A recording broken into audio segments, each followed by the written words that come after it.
Ayon sa Pulse Asia, nangunguna sa survey si Senador Robin Padilla. Grabe, ano?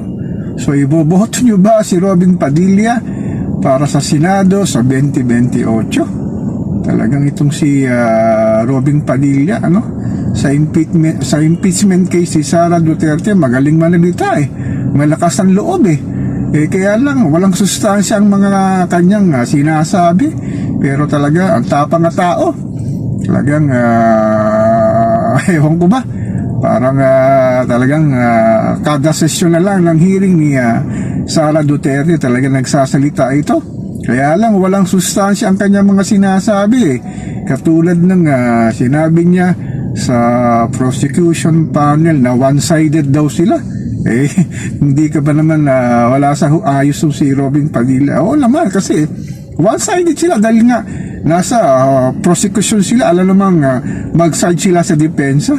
Talagang matuto na tayo kung itong taong na to ay karapat dapat pa na umupo sa ating Senado sa 2028. Ewan ko kung sinasabi nga na number 1 siya sa Pulse Asia, pero dapat talaga huwag natin itong iboto. Talagang parang talagang nabalahura na ang tao, nabalahura na ang Senado dahil sa mga hindi kwalipikadong sinasabing dapat maging tagagawa ng batas katulad nitong si Robin Padilla. Hindi dapat tayo bumoto para lang sa isang popular na tao at alam naman natin na wala siyang karapatan na umupo sa sinasabi sa Senado dahil hindi nga ito marunong gumawa ng batas eh.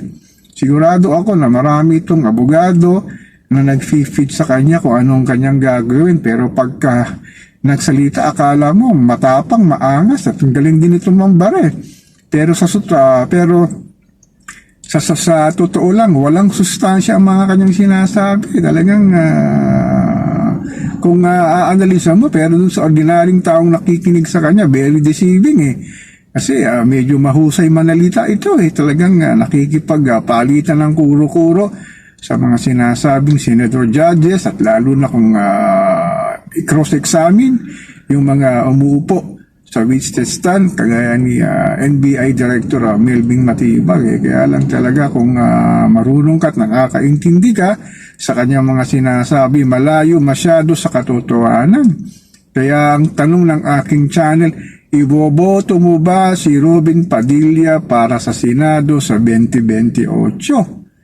So ako po si Papa Ken, patuloy po akong magmimiron, magmamatsyag dito sa ating pang-araw-araw na buhay at kaganapan dito sa ating mahal na inang bayan.